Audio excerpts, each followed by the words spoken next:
Hello साथियों, एक और नई वीडियो में आप सभी का स्वागत है। साथियों, अपन बात कर रहे थे आर्थिक समीक्षा के टॉप 30 क्वेश्चंस के बारे में। तो देखो साथियों, 2 चैप्टर अपने कंप्लीट हो चुके हैं। उम्मीद करता हूं कि साथियों आपको मज़ा आया होगा। आज अपन साथियों तीसरे चैप्टर के एमसीक्यूज करने वाले हैं, ठीक है। और तीसरे चैप्टर का जो शॉर्ट नोट्स की क्लास है, उम्मीद करता हूँ कि साथियों आपको समझ में आई होगी। उसी के अंदर से सवाल निकाले गए हैं। तो देखो साथियों, सबसे पहला जो नाम आता है, यहाँ पर से क्वेश्चन दे रखा है। जनगणना 2011 के अनुसार राजस्थान का शहरी लिंगानुपात कितना था और 2001 की तुलना में इसमें कितनी वृद्धि हुई है। ठीक है साथियों, बात आ जाती है यहाँ पर से देखो साथियों, देखो कौन सा है, 2011 के बारे में पूछा गया है। 2011 में मेरे भाई 914 था, जिसमें से 24 महिलाओं की वृद्धि हुई है, ये याद रखना है।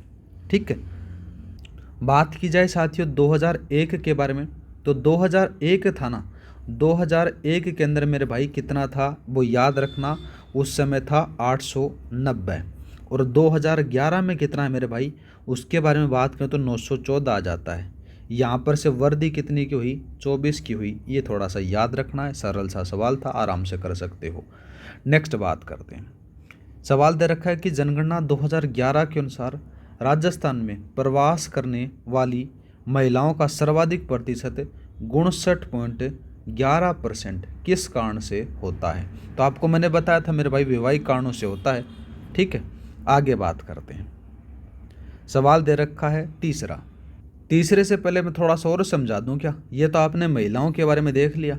अगर पुरुषों के बारे में पूछ लिया जाए मेरे भाई, तो पुरुषों का कितना बताना है ये भी याद रखना है।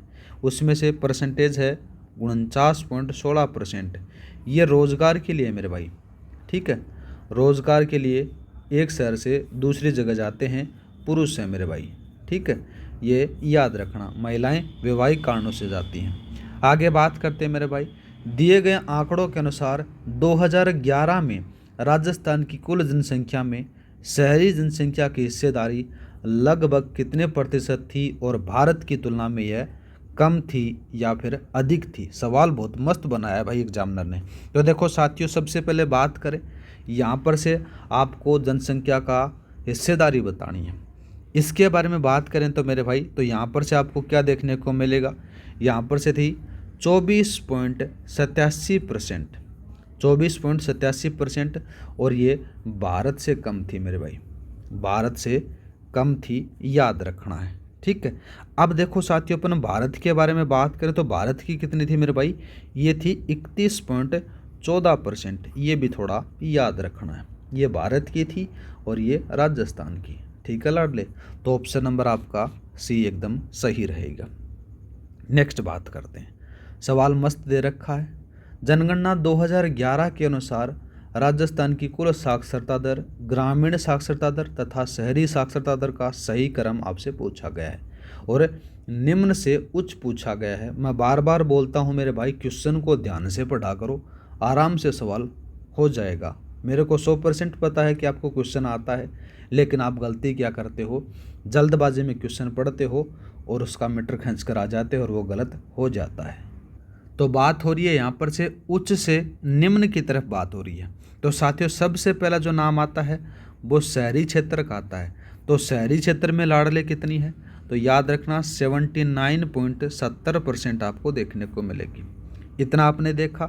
और इसके बाद में जो नाम आता है साथियों, वो आता है कुल साक्षरता। क्या नाम आता है, कुल साक्षरता नाम आता है मेरे भाई।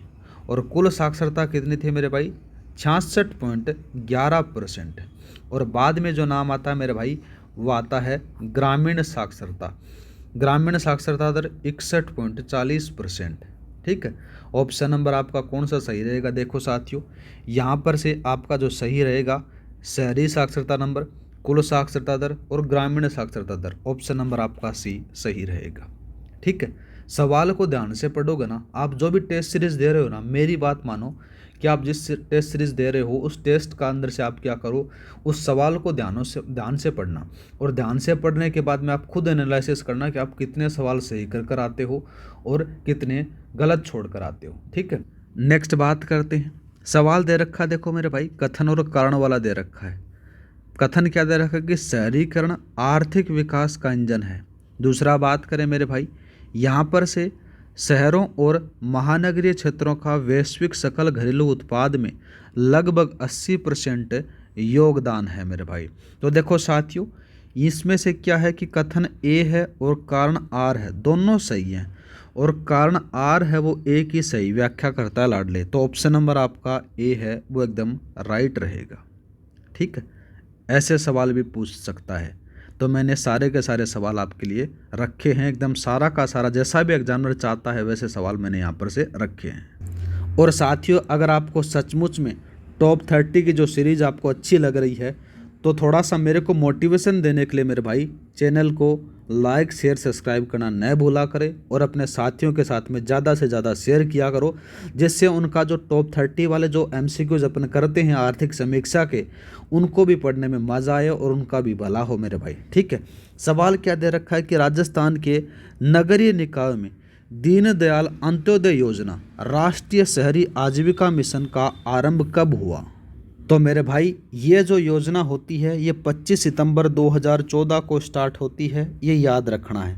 ठीक है, और ये योजना है राजस्थान के 213 नगर निकायों में लागू है, याद रखना है 213 नगर निकायों के अंदर से ये लागू है। ऑप्शन नंबर आपका बी सही रहेगा। ठीक है, नेक्स्ट बात करते हैं। सवाल दे रखा है राजस्थान में राष्ट्रीय राजधानी क्षेत्र NCR काउंटर मैनेजमेंट शहर के रूप में किन शहरों को विकसित किया जा रहा है। याद रखना है मेरे भाई, ऐसे सवाल 100% बनते हैं।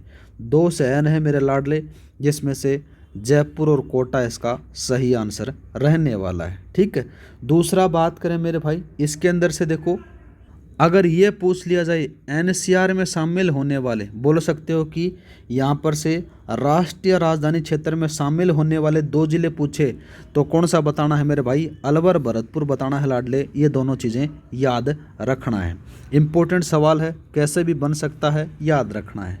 आगे बात करते हैं मेरे भाई, सवाल आ गया कथन कारण वाला। पहला सवाल देखो, कथन क्या दे रखा है, रियल एस्टेट विनियमन और विकास अधिनियम 2016 पूरे देश में 1 मई 2016 को लागू हुआ। ठीक बात आ जाती है मेरे भाई। ठीक है, ये सही है। दूसरा कारण बात करें, राजस्थान रियल एस्टेट नियम 1 मई 2017 को अधिसूचित किए गए और रीरा प्राधिकरण का गठन 6 मार्च 2019 को किया गया। तो साथियों, कथन दोनों सही हैं, कथन दोनों सही हैं। देखो, कथन ए और कथन कारण दोनों सही हैं, लेकिन जो कारण है ना वो एक ही सही व्याख्या नहीं करता है। क्यों नहीं करता है उसके बारे में बात करें तो मेरे भाई, यहाँ पर से क्या होता है कि दोनों कथन हैं वो एकदम रूप से सही हैं, लेकिन जो कारण है जिसमें से बात करें कि राजस्थान में प्राधिकरण का जो गठन होता है वो अधिनियम की राष्ट्रीय स्तर की शुरुआत की व्याख्या नहीं करता है। ये थोड़ा सा याद रख लेना मेरे भाई। नेक्स्ट बात करते हैं। सवाल दे रखा कि अटल नवीनीकरण और शहरी परिवर्तन मिशन अमृत 2.0 के तहत केंद्रीय सहायता में हर घर नल परियोजना, हर घर नल पेयजल उपलब्ध करवाने का लक्ष्य किस वर्ष तक रखा गया है। तो किस वर्ष तक रखा गया है मेरे भाई, ये याद रखना 2025-26 तक रखा गया है, याद रखना है। ये जो चीज़ें हैं ये भी याद रखनी है। ठीक है, आगे बात करते हैं। सवाल दे रखा है मुख्यमंत्री शहरी रोजगार गारंटी योजना के अंतर्गत शहरी परिवारों को प्रति वर्ष कितने दिनों तक सुनिश्चित रोजगार प्रदान किया जाता है। तो साथियों, ये पहले 100 दिन था लेकिन अभी 125 दिन कर दिया गया है। इसको ऑप्शन नंबर बी है वो सही रहेगा। नेक्स्ट बात करते हैं मेरे भाई।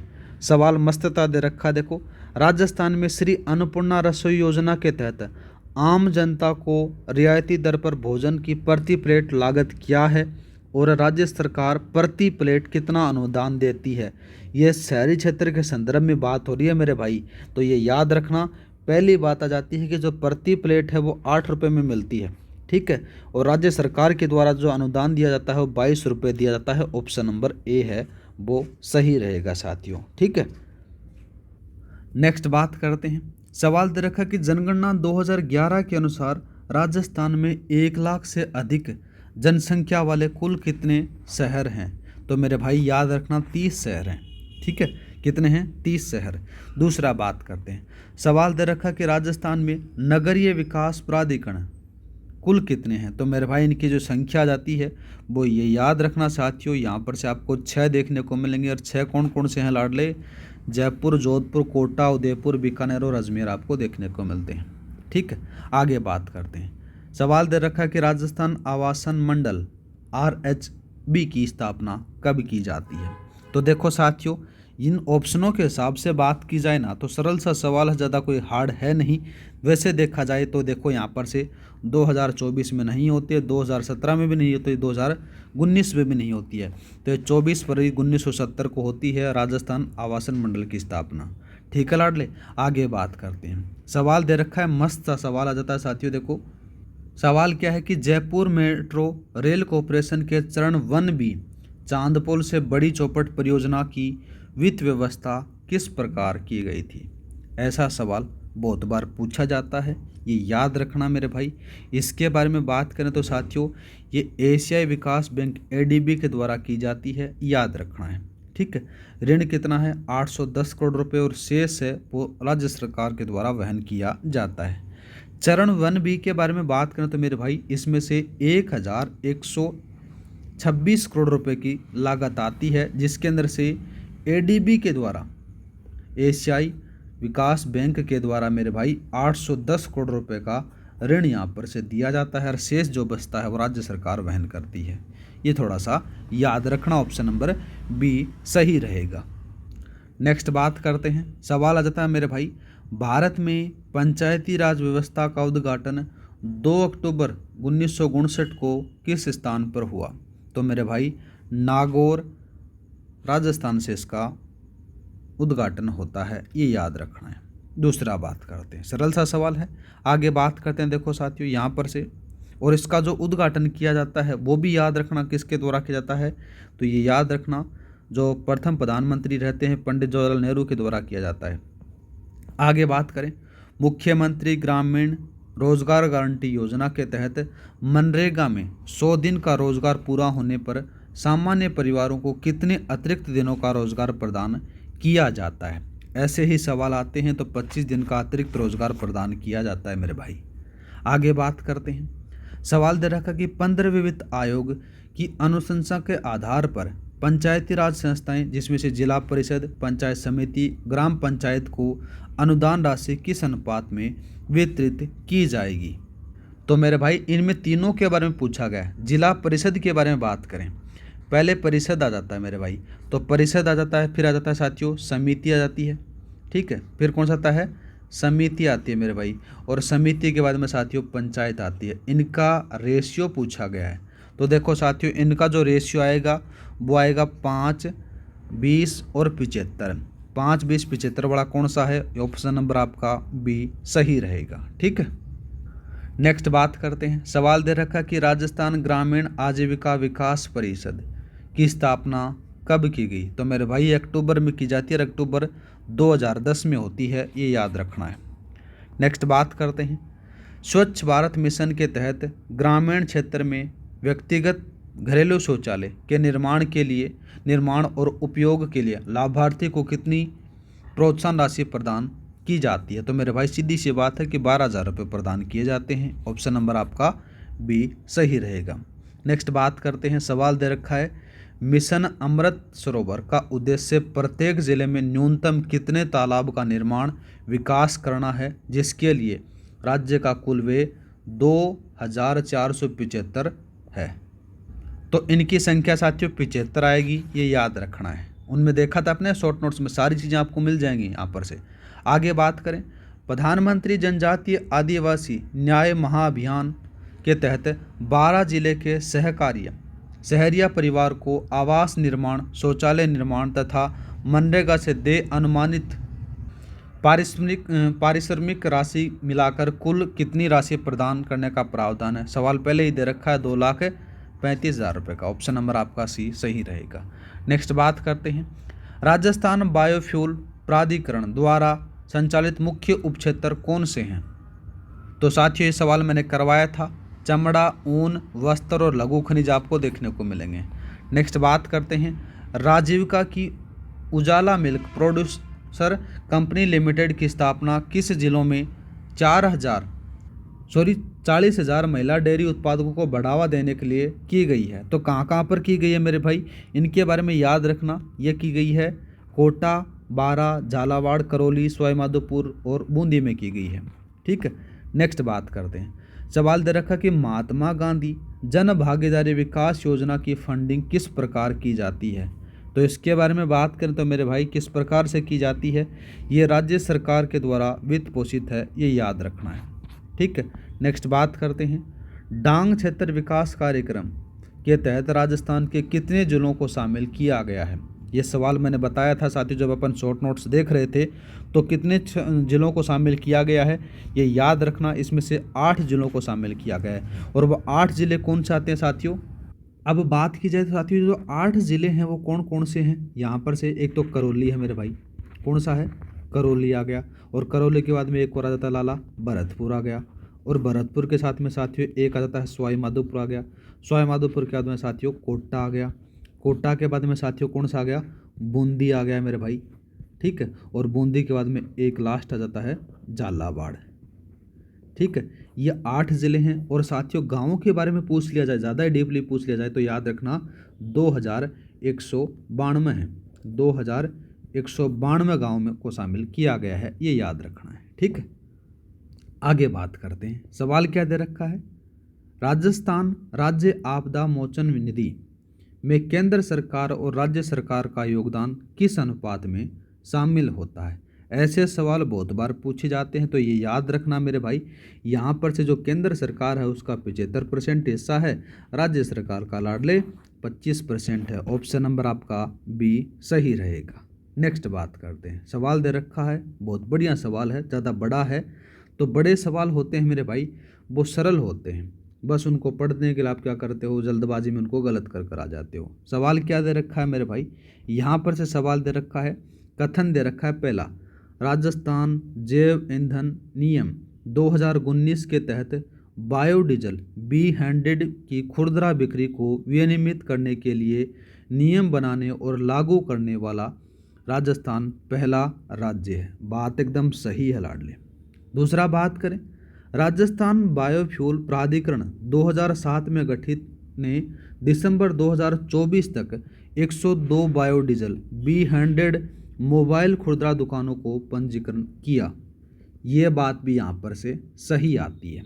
ठीक है, अब बात करते हैं मेरे भाई इसके बारे में। देखो कथन और यहाँ पर से कथन भी सही है, ठीक है, और कारण भी सही है, लेकिन एक दूसरे की व्याख्या नहीं करते हैं। तो इसके हिसाब से आपका जो सही आंसर रहेगा वो बी वाला रहेगा।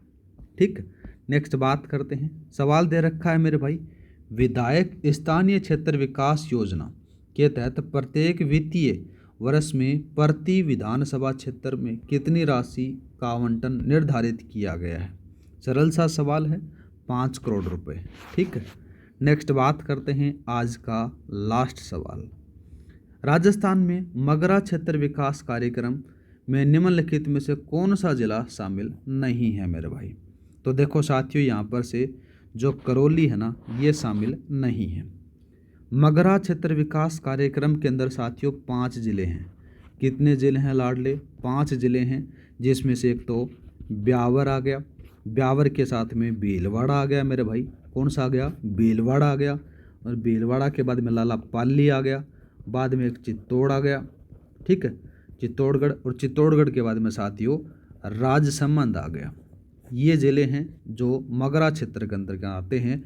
लेकिन जो करौली ज़िला है ये डांग विकास कार्यक्रम का हिस्सा है, ये थोड़ा सा याद रखना साथियों। इसी के साथ में साथियों जो आपके अध्याय 3 के टॉप 30 MCQs हैं आर्थिक समीक्षा के, वो यहाँ पर से कंप्लीट हो जाते हैं साथियों। अगर आपको सचमुच में मज़ा आ रहा है टॉप 30 की सीरीज़ के अंदर से, तो वीडियो को लाइक शेयर सब्सक्राइब करना न भूला करो साथियों, जिससे मेरे को मोटिवेशन मिले। और आर्थिक समीक्षा के साथियों सभी अध्यायों के अपन टॉप 30 MCQs लेकर उनका रिवीजन बढ़िया तरीके से करने वाले हैं साथियों। और आर्थिक समीक्षा के जो शॉर्ट नोट्स की क्लास चल रही हैं उनको ज़्यादा से ज़्यादा लिया करो साथियों, उन्हीं के अंदर से सवाल बनाए जाते हैं। मैंने रूप से 20-22 मिनट का काम होता है। ये चाय पीते हुए या फिर कुछ भी काम करते हो आप देख सकते हो। उनको 20 से 22 मिनट देखोगे और बाद में साथियों इस वीडियो पर आ जाया करो। यहाँ पर से आपका रिवीजन बढ़िया तरीके से हो जाएगा जो आपने पढ़ कर आए हो, और आर्थिक समीक्षा का जो डर है वो वहाँ पर से आपका ख़त्म हो जाएगा मेरे भाई। ठीक है, तो आज के लिए इतना ही। मिलते हैं नेक्स्ट वीडियो में। जय हिंद, जय भारत।